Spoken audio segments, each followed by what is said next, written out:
49장 15절 말씀은 있는 그대로 그렇게 말씀하십니다. 여인이 어찌 그 젖먹는 자식을 잊겠으며, 얼마나 리얼한 표현인지 모르겠어요.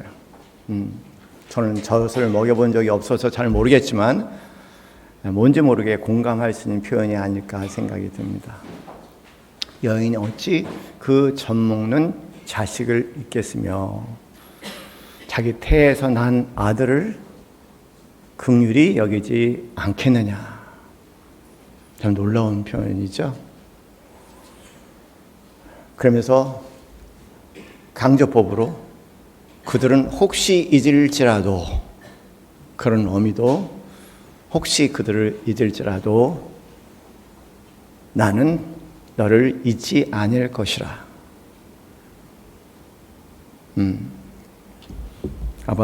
이보다 더 큰 온전한 강조법이 있을까 생각하게 됩니다. 어저께 아내하고 우연히 TV를 보다가 저희가 즐겨보는 금쪽 같은 내 새끼라는 그런 프로그램을 보게 됐습니다. 어저께 저희가 본 게 몇 회인지는 모르겠지만 전 돌려보기를 잘하기 때문에 197회라고 그렇게 나와 있더라고요. 근데 한 꼬마가 나오는데요. 이제 말 그대로 이제 엄마를 막 때리고 그다음에 도둑질하는 그런 꼬마가 등장을 했습니다. 그래서 그 아들을 가르치려고 별의별 노력을 다 해봤지만 다 실패하게 된 거죠. 그러던 중에 이런 장면이 등장을 하게 되면서 꼬마가 자기의 모습을 보게 됩니다. 한번 보도록 하죠. 꼬마가 자신의 행동을 한 걸음 뒤로 물러나서 조금 객관적으로 보게 됐죠. 자신의 행동을 객관화시켰습니다. 이런 능력, 자신을 한 걸음 물러나서 자신을 볼 수 있는 능력을 전문적인 용어로 메타인지라고 얘기하고요. 그리고 이제 또 다른 표현으로는 자기 객관화라고 얘기를 합니다. 흔히 우리에게는 반성이라고 얘기하는 것은 이런 메타인지적인 차원에서 자기를 좀 더 객관적으로 볼 수 있는 눈이 생길 때 비로소 반성이라는 말이 가능하게 되겠죠. 그 다음 부모가 얼마나 그런 행동을 수정하려고 애를 썼겠습니까? 그런데 그 행동은 계속 반복이 되고 통제할 수 없을 정도로 되어가는 그런 모습을 보면서 한 솔루션으로서 자기 객관화를 시킨 거죠. 메타인적인 측면에서 자기를 볼 수 있는 눈을 갖게 했습니다. 그래서 이제 내가 뭔가 잘못한 것 같아. 그 장면이 있을 때까지는 전혀 몰랐거든요. 내가 뭔가 잘못한 것 같아. 도둑질한 것도 잘못이고 또 엄마를 때린 것도 잘못이다. 그렇게 인정을 하게 됩니다. 이 과정을 통해서 엄마 아빠와 회복되는 관계로 들어가기 시작을 하는데요. 이런 자기를 객관화시켜서 자기의 행동을 볼 수 있는 능력, 저는 메타인지라고 얘기를 하고, 이것을 영적인 용어로 얘기하면 자기 초월적이라고 얘기합니다. 자기가 자기를 벗어나서 자기를 좀 남이 보듯이 객관적으로 볼 수 있는 그 눈, 그런 것을 초월적 눈이라고 얘기하고, 그런 눈으로 가지고 살아가는 사람을 초월적인 사람이다, 그렇게 얘기합니다. 초월이라는 단어는 아주 간단한 단어입니다. 그런 면에서 우리가 영적이라는 얘기를 하는데, 영적의 가장 기본은 그런 초월성을 갖는 거예요. 자기 자신의 모습을 다른 사람의 눈에서, 더 나아가서 하나님의 눈에서 바라보면서 자기 스스로 반성하고 자기 스스로 조절하고 통제할 수 있는 능력을 갖는 것을 영적 삶이라고 이야기합니다. 많은 사람들이 영적인 얘기를 하지만 애매모호한 정의를 가지고 있는 것 같아요. 아주 단순해요. 영적이라고 얘기하는 것은 말 그대로 자기에 빠져서 자기가 뭘 하는지도 모르고 자기 함몰적으로 살아갔던 그런 상태에서 우리 대부분 그렇게 살거든요. 드디어 하나님의 눈으로 나를 한 걸음 물러나서 나의 모든 말과 행동과 삶의 모습들을 바라보게 될 때 아마 우리가 느낄 수 있는 것은 뭐냐면요, 굉장한 부끄러움과 수치일 겁니다. 아담과 하와가 에덴 동산에서 죄를 짓고 난 다음에 요꼬마 했던 행동과 똑같아요. 네, 숨어버렸어요. 침대 밑으로 숨은 것처럼 아담과 하와는 숨어버렸습니다. 깊이 숨어버렸습니다. 그런 일은 오늘도 계속 일어나는데요. 가만히 보면은 왜 숨었을까? 자기를 객관해서 봤는데 너무 부끄럽고 수치스러운 거예요. 그럼 부끄럽고 수치스러우면은 이 꼬마 했던 것처럼 반성을 해야 되고 내가 잘못했던 걸 인정하고 새롭게 관계를 해야 되잖아요. 그런데 의외로요, 대부분의 사람들은 숨는 게 전부인 것 같아요. 네. 절대 안 빠져나옵니다. 하나님을 믿는다, 영적인 삶을 산다는 것은 다른 거 아니에요. 단순합니다. 자기를 객관화시켜서 초월적인 자아로서 자기를 봄으로 인해서 나의 행동과 내 삶에 대해서 반성하고 그리고 올바른 길로 나아갈 수 있는 회복의 치유의 과정을 걷는다고 얘기할 수 있겠죠. 또 하나, 이런 객관화 작업, 그다음에 메타인지적인 작업, 또는 초월적인 작업, 영적인 작업을 또 생각해 볼 수 있는 아주 흥미로운 얘기가 하나가 있습니다. 1977년입니다. 1977년에 미국의 나사라는 우주항공국의 프로젝트가 뭐냐면요, 우주를 탐색하는 거예요. 그래서 이제 보이저 1호, 보이저 2호를 연달아 발사를 합니다. 근데 당시 기술로서는요, 이 위성 가운데 토성까지만 갈 수 있도록, 토성에서 거기에 이제 충돌을 하게 되는데 그 힘을 이용해서 최소한도 토성 전까지의 그 우주를 관찰하고 싶은 거예요. 그래서 이제 1호, 2호를 발사를 하게 됩니다. 근데 1호는 토성에 가서 부딪혀 버렸어요. 계산된 대로. 그런데 2호는 똑같은 프로그램을 집어넣었는데 오차가 생긴 거예요. 그래갖고 토성을 지나가게 됩니다. 부딪히지 않고. 그래서 그동안 토성까지의 지구에서 우주를 바라보고 있는 우주의 모든 모습들을 계속 전송해 왔어요. 그래서 이제 지구를 넘어서 다른 위성의 위치에서 우주를 봤을 때 우주의 모습이 점점 달라지는 거죠. 그렇구나. 그리고 토성까지야? 라고 생각했는데 토성을 보이저 2호는 지나쳐 버린 거예요. 놀랐죠, 다들. 당황스러웠죠. 그건 기쁨에 당황스러웠습니다. 우리의 실력 여기까지라고 생각했는데 어떻게 신기하게 그걸 넘어가게 한 거예요. 그래서 점점 우주를 향해서 가기 시작합니다. 그러던 중에 칼 세이건이라는 프로젝트의 중요한 과학자 중에 한 사람이 희한한 발상을 한 거예요. 이제까지 우리는 계속해서 보이저 호가 우주를 향해서 날아가면서 우주의 모든 광경을 찍고 우리에게 우주의 형태를 보여줬는데 우리를 보고 싶다. 다시 말해서 그 카메라의 방향을 180도 전회해서 그래서 그 우주에서 지구를 보고 싶다는 그런 아이디어가 떠오르는 거예요. 그런데 그런 실험을 하게 될 때는 상당히 많은 어려움들이 있습니다. 지금 에너지가 거의 다 달아가고 있는데 다른 과학자들은 좀 더 나가서 좀 더 우주의 모습을 보고 싶었는데요. 근데 칼 세이건이 방향을 전환시키자. 엄청난 에너지가 소모가 되는 거거든요. 어떻게 보면 가지고 있는 온 에너지를 다 써야 할지도 몰라요. 그렇게 되면 보이저 2호의 수명은 거기서 끝나겠죠. 그러니까 이제 과학자들끼리 갑론을반 얘기가 굉장히 많았어요. 그러던 중에 긴 토의 과정을 거쳐서 그래, 우리가 우주에만 관심 있는 것이 아니라 온 세상에 대한 관심 있는 것뿐만 아니라 우리 자신을 볼 수 있는 기회를 한번 가져보자. 그런 결단을 하게 되죠. 그래서 이제 보이저호가 우주를 향해서 있던 카메라 방향을 돌리려면은요, 이 방향 전체를 돌리는 엄청난 작업을 해야 돼요. 드디어 방향을 돌렸어요. 그리고 우주를 본 겁니다.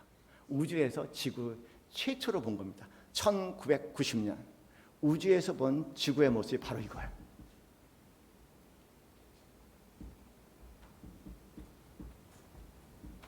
(1990년 2월 14일) 보이저 1호가 우주에서 찍은 지구, 이 동그라미 여러분 보이시지만 그쪽에 안 보일 거예요. 아주 작은 점이 있어요. 이 점을 칼 세이건은 나중에 영어 책 제목은 페일 창백한 블루 푸른 스팟 점이라는 그런 제목을 달아서 자기의 경험을 이 책에 담았죠. 우리나라에는 코스모스라는 책으로 나와 있습니다. 이 책에서 칼 세이건이 사실은 이 장면을 찍고 난 다음에 예측한 대로 보이저 2호는 생명을 다해서 이 사진을 찍고 난 후에 34분 만에 생명을 다하게 됩니다. 우리 인류에게 이런 선물을 남기고 우리를 좀 더 초월적인 차원에서, 객관적인 차원에서, 메타인적인 차원에서 우리를 볼 수 있는 기회를 제공하고 보이저 2호는 순결을 합니다. 이 장면을 보고요, 칼 세이건은 이 과학적인 사실, 이 장면을 보고 이런 생각을 하게 됩니다. 이런 추론을 끌어냅니다. 뭐라고 얘기하냐면, 우리를 구하기 위해 다른 곳에서 도움이 올 것이라는 암시는 없다라고 결론을 내려요. 이 과학적인 장면을 보고 어떤 생각을 끌어내는데, 아무리 곰곰이 생각하고 쳐다봐도 이 우주에서 어디에서도 우리를 도울 것이라는 암시는 없다라는 결론을 내립니다. 사실에서 뭔가 또 다른 생각을 끌어낸 거예요. 그리고 없다라는 결론을 내리면서 이 우주에서 살아가는 우리가 불쌍하지 않냐, 그런 측면에서 서로에 대한 깊은 사랑과 연민으로 살아가야 된다, 서로를 돌보고 지구도 돌보고 등등의 이야기를 하기 시작하죠.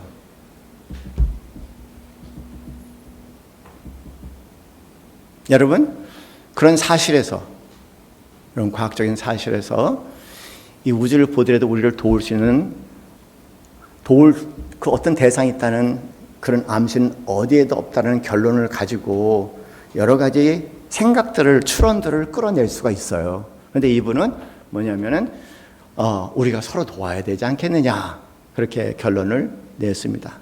그런데 어떤 사람들은 그 결론을 내기도 전에 그냥 이걸 보고 참 허무하다, 인생은 허무하다, 뭐 그렇게 결론을 내리고 그리고 또 다른 삶을 살 수 있겠죠.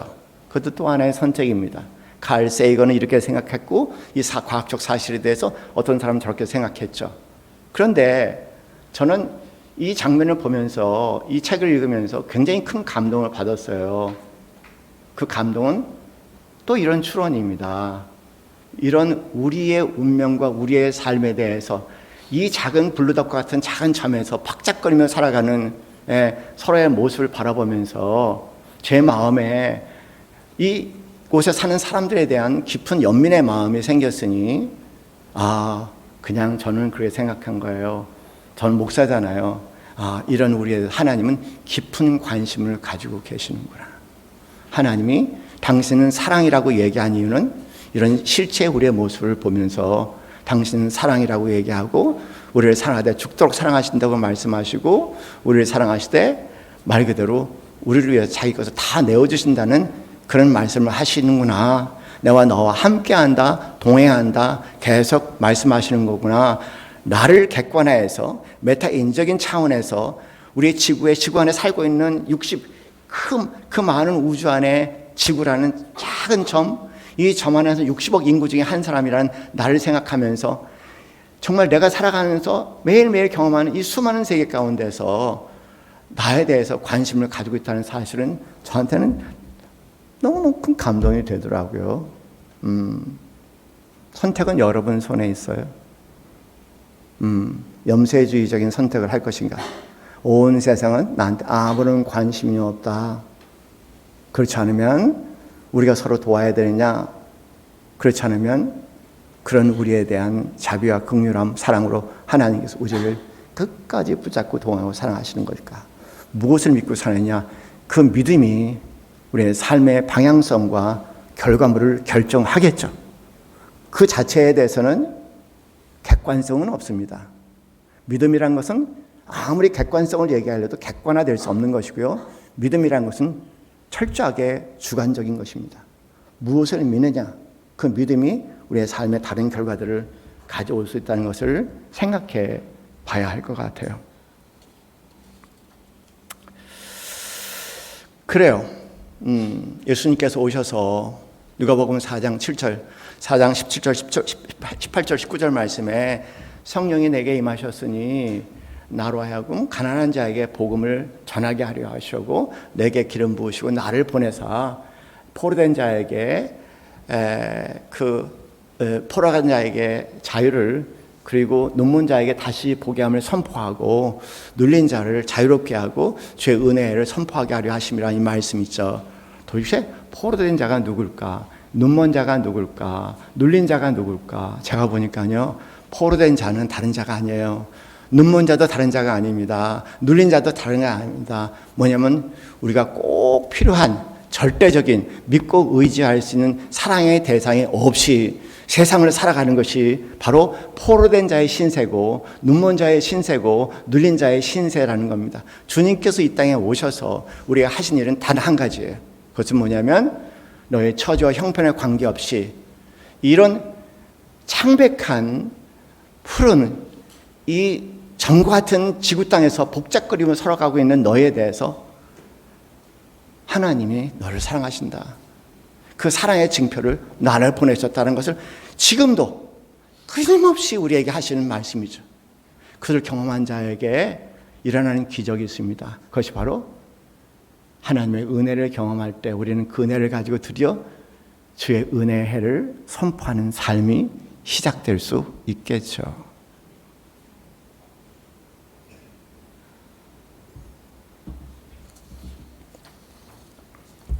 죄가 뭡니까? 병이 뭡니까? 악이 뭡니까?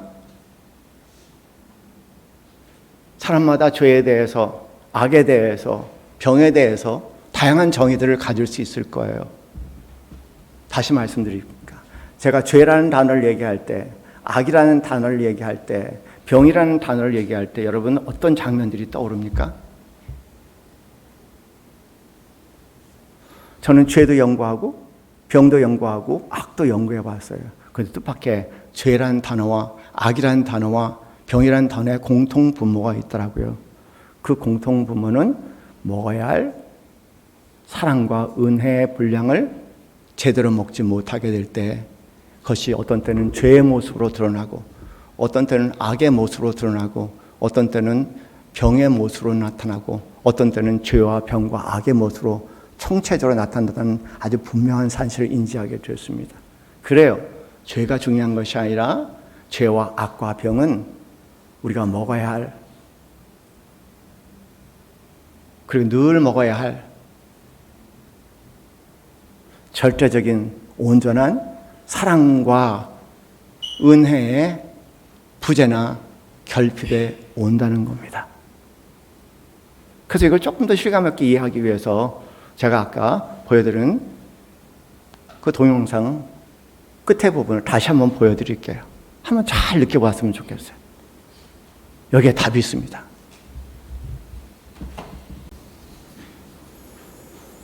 그죠? 금쪽의 그런 행동들은 행동의 문제가 아니죠. 그걸 죄라고 얘기하던 기독교인들은, 사회과학자들은, 도덕자들은 악이라고 얘기하던, 사회과학자들은 행동장애라고 얘기하던, 병이라고 얘기하던, 그 모든 것의 공통부문은 하나입니다. 엄마, 아빠. 사랑받고 싶어.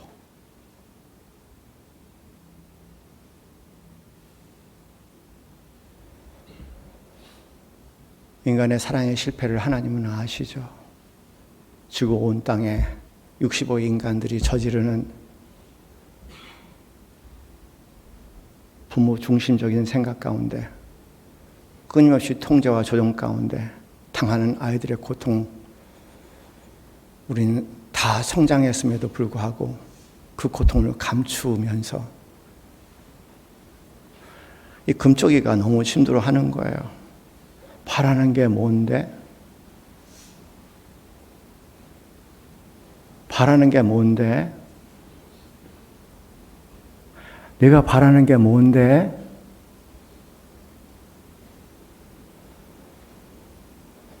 금방 얘기할 것 같은데 얘기를 못 하잖아요. 머뭇거리잖아요. 나도 엄마 아빠한테 사랑받고 싶어. 이 말이 그렇게 힘들어요.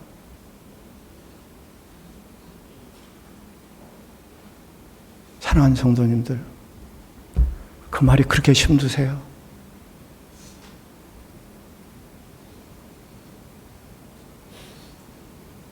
나도 하나님께, 하나님 아버지께 사랑받고 싶어요. 그 말이 그렇게 힘들어요.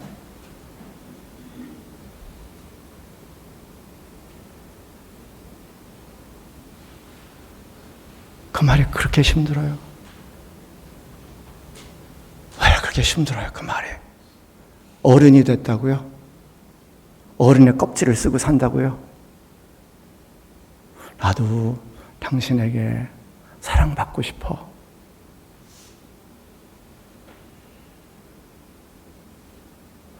나도 세상에 살면서 한이 된 받지 못한 사랑, 하나님의 온전한 사랑과 은혜로 우리의 삶에 오셨다고 말씀하시는데, 나도 그 사랑, 그 은혜 받고 싶어요 라고 어린 아이같이 진심으로 고백하는 게 왜 이렇게 힘듭니까? 그게 왜 이렇게 힘들어요? 왜 안 돼요?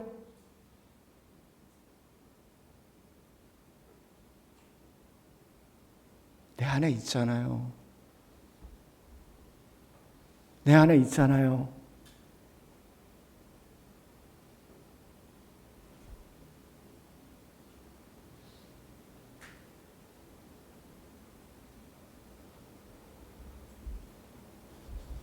뭐가 그렇게 방해합니까?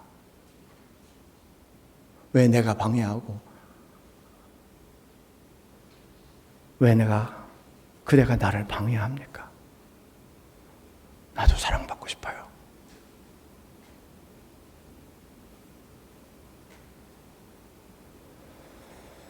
주님은 늘 기다리시죠. 늘 기다리세요. 그 마음으로 문 밖에서 늘 기다리고 계시잖아요. 늘 두드리고 계시잖아요. 그런 마음을 열고 그런 마음으로 만나고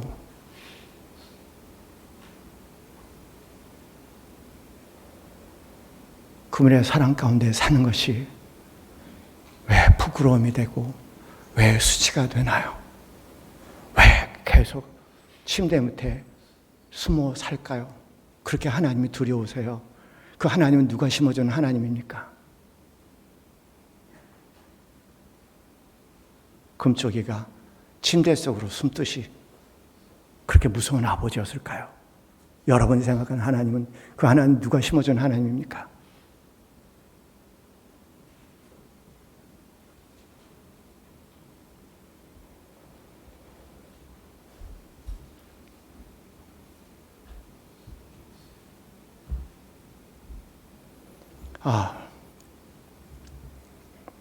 그런 하나님 한 분 갖고 싶다는데 왜 말이 그렇게 많아요?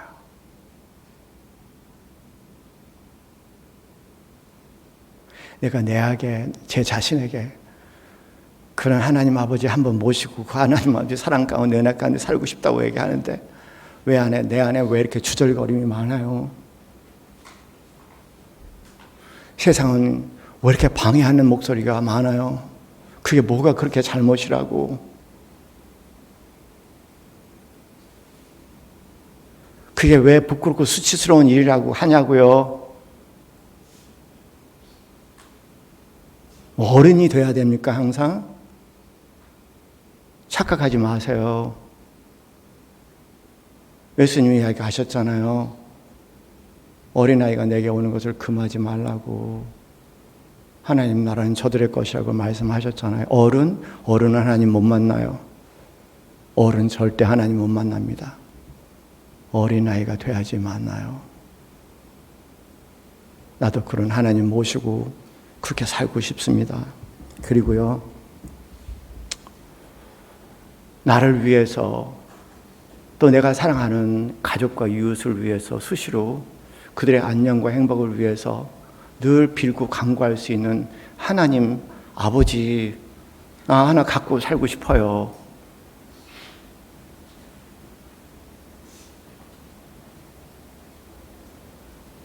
그 어린애 같은 마음이 뭐가 잘못입니까?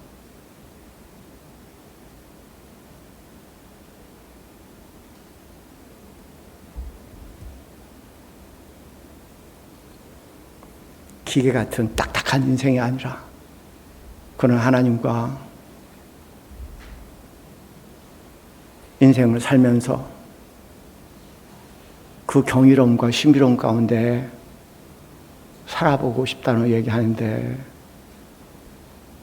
지성을 가진 자들이요, 과학의 이름을 내세우는 자들이요, 철학의 이름을 내세우는 자들이요, 철학도 아닌 철학적이적 하는 사람들이요, 왜 나에게 그렇게 방해를 굽니까? 당신은 당신 안에 있는 진짜 필요를 느끼고 싶지 않죠. 거짓말쟁이들. 거짓말쟁이들. 온통 거짓말쟁이들.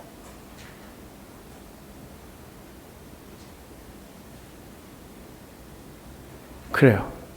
엄마가 고백했어요. 내가 먼저 치료를 받아야 될 것 같습니다.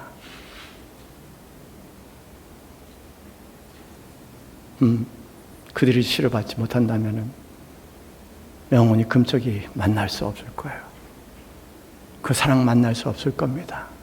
그 하나님 만날 수 없을 겁니다.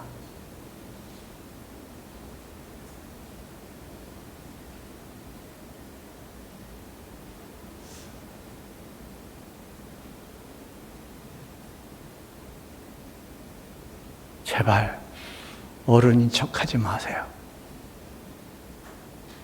하나님이 제일 등을 돌리는 사람들입니다. 그냥 우리 필요가 그거잖아요.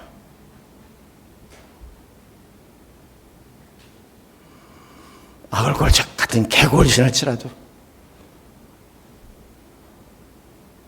나는 하나님의 은혜와 하나님의 사랑과 하나님의 지팡이가 필요해요. 나를 도와주세요. 나는 당신의 사랑과 은혜를, 당신의 지팡이의 능력을 느끼고 싶어요. 나는 인간이에요. 나는 사람이에요. 나는 그런 사람입니다. 나를 붙잡고 나를 인도해 주세요. 그거 왜 뭐가 필요합니까?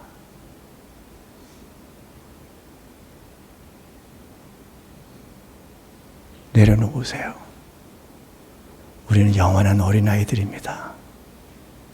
껍질만 어른 척하지 영원한 그 사랑과 절대적인 은혜의 필요성을 느끼고 살아가야 할 어린아이예요.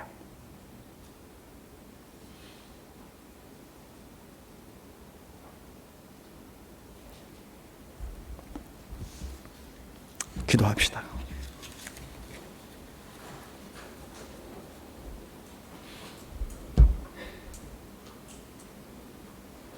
한 걸음 물러나서 내 자신의 모습을 봅니다. 사람과 관계하는 모습들을 바라봅니다. 내 말과 행위를 바라봅니다. 내 생각을 바라봅니다. 어찌할꼬 이 모순을 어찌할꼬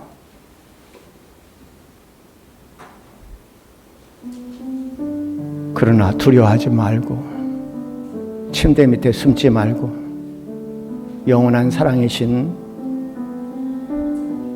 하나님 앞에 나를 보았다고 고백합시다. 그렇다고 인정합시다.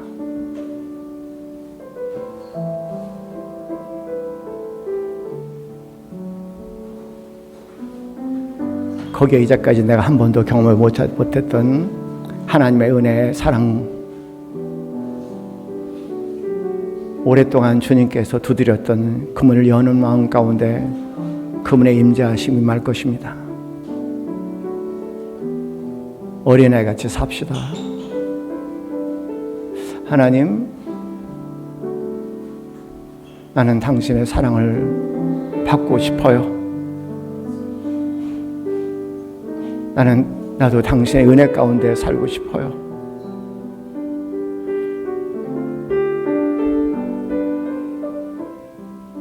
그렇게 어린아이의 마음으로 살고 싶어요.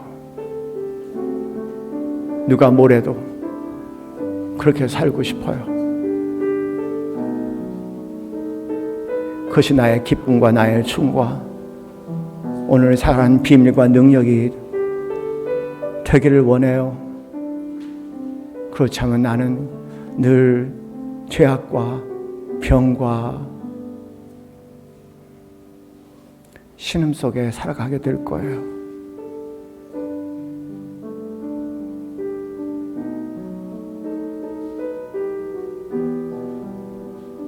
오로지 그 한마디, 나도 사랑을 받고 싶어요.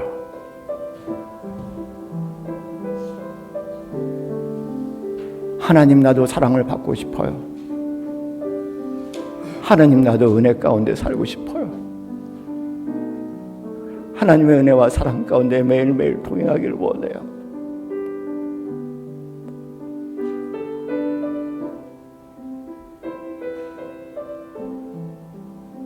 철학도 내려놓고 사회적인 지식도 내려놓고 과학도 내려놓고 성경 복잡한 지식도 내려놓고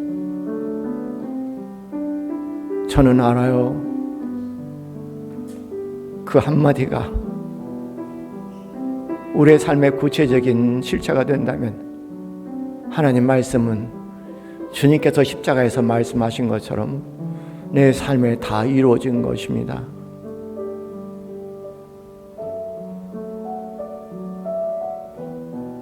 그래서 기도합니다. 언제 어디서나 어린애와 같이 의존 쪽이라고 얘기해도 좋고 사람들이 병 쪽이라고 얘기해도 좋고 나는 신경 쓰고 싶지 않습니다. 진짜 내가 필요한 것은 온전한 사랑과 온전한 은혜뿐인 것을 알기에 그것만 기억하고 그만 외치며 험한 세상 살아가기를 원합니다. 오 주님, 금쪽이를 바라보면서 왜 그런 사랑 하나 지어지지 못할까? 그 부모를 향해서 안타까운 마음을 느끼게 됩니다.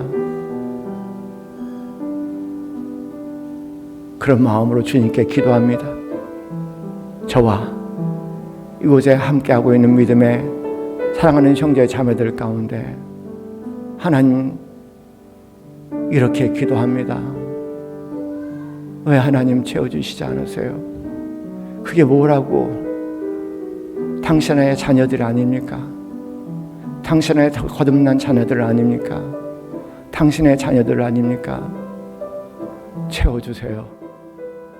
채워주세요. 사랑받고 싶습니다. 채워주세요. 성령 가는 여정 가운데 함께하여 주셔서 끊임없이 그 질문 속에 끊임없이 하나님의 임재하심과 사랑과 은혜 가운데 머물며 호흡하며 살아가게 하옵소서.